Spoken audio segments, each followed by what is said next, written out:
Après l'introduction d'Helga Zepp-Larouche ce matin, j'ai cru que je n'avais plus rien à dire.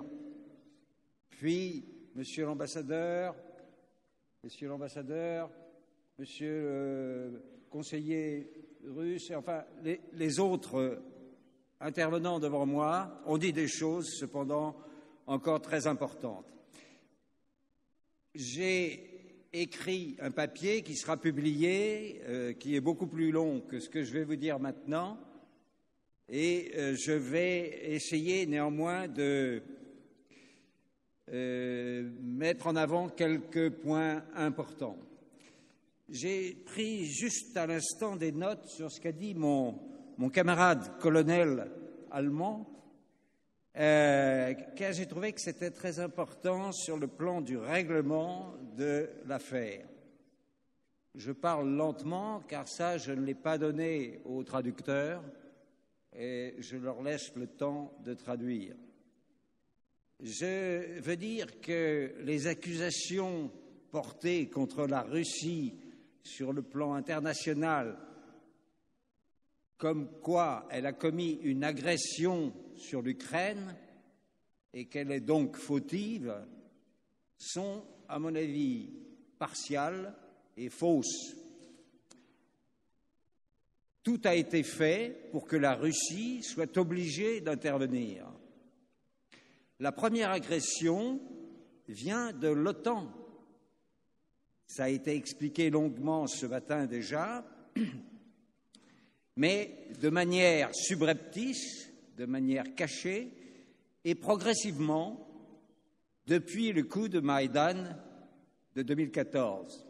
Ça avait même commencé avant pour déboucher sur Maïdan. Jusqu'aux répressions meurtrières des populations ukrainiennes de culture russe sur le territoire de l'ancienne Ukraine. Donc, on a inversé l'agresseur. On a inversé les données qui font qu'internationalement, c'est l'OTAN qui est l'agresseur et ce n'est pas la Russie. C'est le droit international qui est derrière la Russie, qui est venu défendre les populations qui étaient attaquées journellement par leur propre gouvernement. Je reviens aussi sur le fait que mon camarade a souligné les propositions de la Chine pour trouver une paix acceptable pour tout le monde, et je souligne en effet qu'il ne faut plus qu'il y ait deux poids, deux mesures dans les relations internationales. Il faut respecter les intérêts respectifs des nations. Et les intérêts essentiels respectifs des nations, ça comporte les missiles nucléaires qui sont disposés sur le terrain. Souvenons-nous de la crise de Cuba en 1962, où les États-Unis ne pouvaient pas accepter d'avoir des missiles si près d'eux. La Russie, aujourd'hui, ne peut pas accepter d'avoir des missiles nucléaires capables de la détruire aussi près désormais de ses frontières. Alors, je vais reprendre ce que je voulais dire très rapidement. Je vais revenir sur le G7.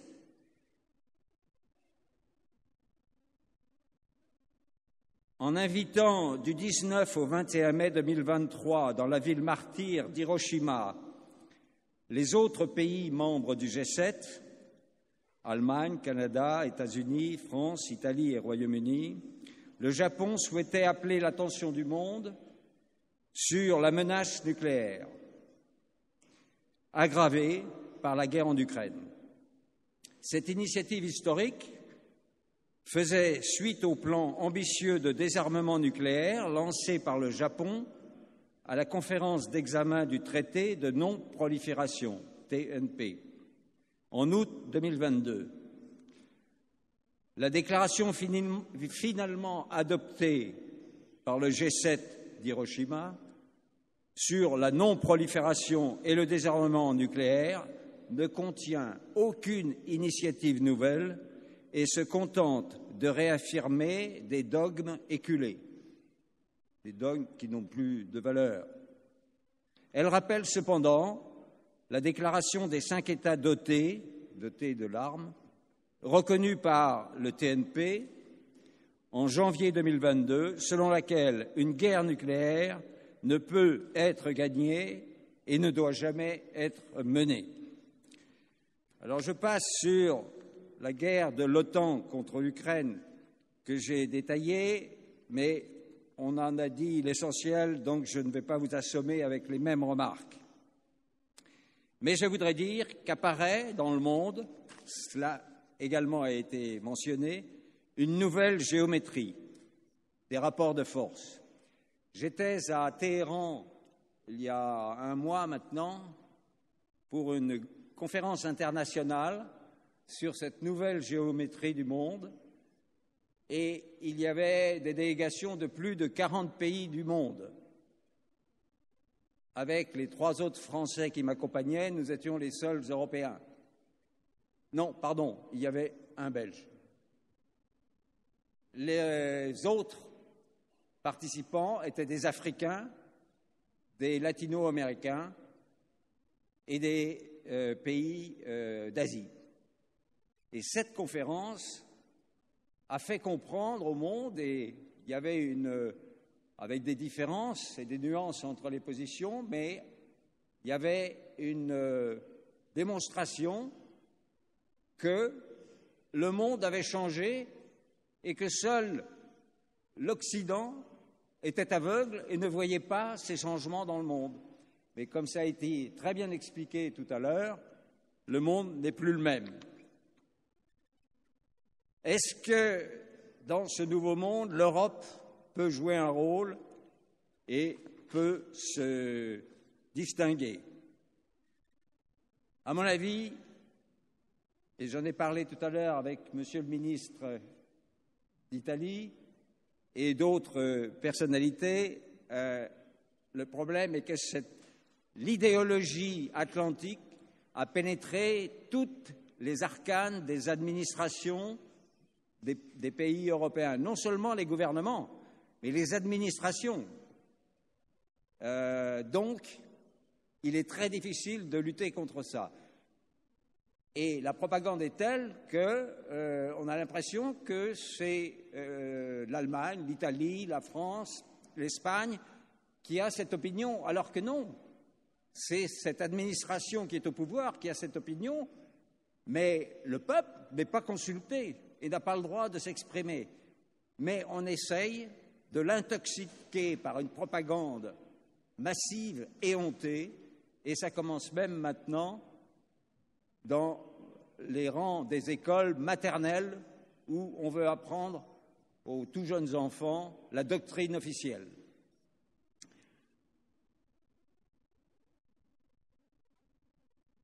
Je veux résumer mon intervention. Les efforts du président Macron pour susciter un revirement de l'Europe, comme à Pékin récemment, sont louables, mais voués à l'échec. Les nations européennes doivent retrouver l'essence de leur souveraineté, ce qui n'empêche pas qu'elles s'entendent sur des projets d'intérêt mutuel. Au contraire, l'intérêt des nations européennes, et en premier lieu de la France, c'est de s'entendre et de coopérer avec les grandes nations du monde sur des bases d'intérêts réciproques, à commencer avec la Russie, dont les ressources d'énergie lui sont indispensables et dont elle est voisine, et avec la Chine, devenue l'atelier du monde et qui propose des coopérations économiques et commerciales à équilibrer rationnellement. L'Europe ne doit pas accompagner les États-Unis dans la guerre qu'ils prévoient contre la Chine, guerre qui n'est pas la nôtre et qui nuirait à nos intérêts. La France, tout particulièrement, a des intérêts importants en Indo-Pacifique et nous devons négocier avec la Chine une répartition équitable de nos influences réciproques et même travailler sur des projets communs dans la région. La Chine y est prête, mais pas l'UE.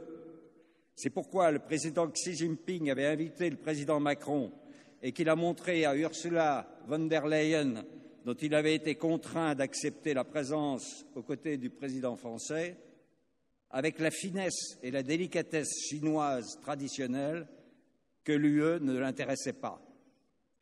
Nous, Français, grâce à nos nombreux territoires ultramarins et les zones économiques exclusives qui s'y rattachent, les ZEE, détenons le premier domaine maritime mondial, avec plus de 11 millions de kilomètres carrés, juste devant les États-Unis. Et nous devons avoir une marine capable de faire respecter notre souveraineté sur cet immense ensemble. Il nous faut donc nous entendre avec la Chine pour établir les limites de nos intérêts économiques dans les zones où elle est légitimement concernée par notre voisinage. Et il ne sert à rien d'envoyer nos frégates naviguer en mer de Chine et dans le détroit de Taïwan, où nous n'avons rien à réclamer, sinon pour la provoquer inutilement pour faire plaisir aux États-Unis. États-Unis qui, eux, sont en train de louvoyer dans notre dos, comme je l'ai dit précédemment au sujet des déclarations d'Anthony Blinken à Pékin. Comment voulez-vous que les Chinois croient ce retournement de veste des Américains? À l'été 2021, le sabordage brutal et sans consultation de nos accords industriels et stratégiques avec l'Australie au profit d'un accord stratégique AUKUS entre le Royaume-Uni, les États-Unis et l'Australie devait nous faire comprendre qu'une France souveraine ne peut accorder la moindre confiance à de tels soi-disant alliés. J'en viens à ma conclusion. Je saute toutes les citations, essentiellement de grands penseurs français, mais je vous invite à les lire, car si je les ai mentionnées, c'est parce que certaines datent du XVIe siècle, d'autres sont plus récentes, mais elles illustrent très bien la situation actuelle. En conclusion, le barycentre du monde s'est déplacé inexorablement vers l'Est et les puissances émergentes, orientales ou d'Afrique ou d'Amérique latine, s'organisent pour équilibrer les rapports internationaux dans un monde où les États-Unis, s'ils restent et resteront sans doute une grande puissance, ne pourront plus imposer leur domination, mais devront respecter les intérêts des autres nations. C'est désormais une évidence que la majorité de la planète soutient ostensiblement ou plus discrètement la Russie dans son combat contre l'OTAN. Et que les nations qui souffrent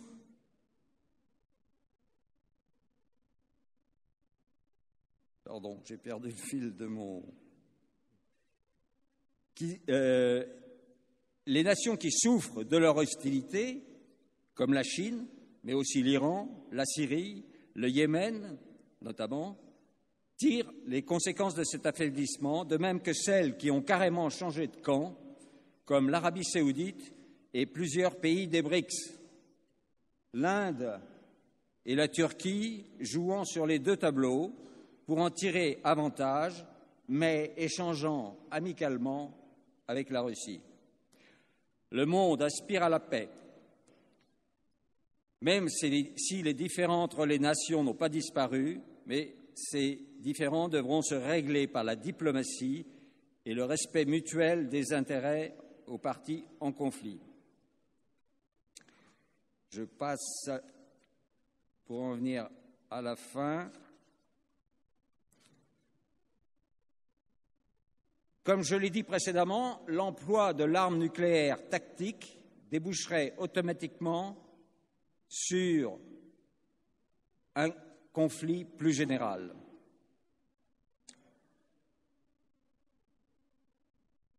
Car l'emploi de l'arme nucléaire tactique est un phénomène d'enclenchement automatique, irréversible de l'arme nucléaire thermonucléaire. Dans un discours officiel sur les ondes, en réponse aux déclarations américaines d'emploi éventuel en premier de l'arme tactique, le président Poutine, qui connaît le risque de cet engrenage, avait dit qu'il pesait cette menace d'emploi en premier par l'OTAN de l'arme tactique, qu'il pesait cette menace et que la Russie pourrait aussi l'utiliser, l'arme tactique, d'autant plus qu'elle en détient un plus grand nombre que les Occidentaux, mais qu'elle ne voyait pas la nécessité de le faire en premier, précisant à nouveau que l'arme nucléaire est l'arme ultime si l'existence même du pays est menacée. Les journalistes occidentaux ont volontairement déformé ces propos, comme d'habitude, qui étaient pourtant clairs. Le général de Gaulle disait de l'arme nucléaire que c'est l'arme de la dissuasion, c'est l'arme de non-emploi, mais c'est l'arme qui rend le pays qui la détient, quelle que soit sa dimension, invulnérable. C'est ce concept que beaucoup, même d'experts militaires, encore aujourd'hui, n'ont pas intégré, n'ont pas compris. L'échec militaire sur le terrain en Ukraine nous rapproche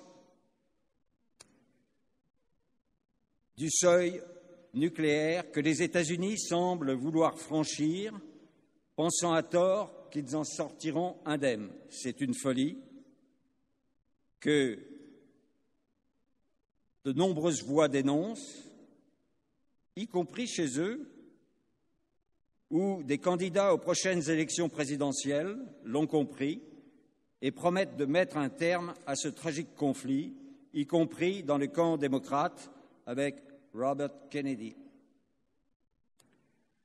Le monde raisonnable doit se mobiliser pour éviter une guerre nucléaire qui serait évidemment un désastre. Les initiatives de paix ont toutes été refusées jusqu'ici par les États-Unis. Oui, il faut donc que les pays européens s'entendent avec l'Amérique latine, avec l'Afrique, avec l'Asie, pour une démarche commune, afin de mettre un terme à ce conflit en s'attaquant aux causes profondes qui l'ont provoqué et les vraies causes. L'avenir du monde est là. Dans ce cadre, il semble en effet que l'autorité morale et spirituelle du souverain pontife de Rome, comme l'a proposé Helga Zepp-Larouche, soit le meilleur vecteur pour susciter et accompagner ce mouvement pour la paix de la communauté internationale. Je vous remercie.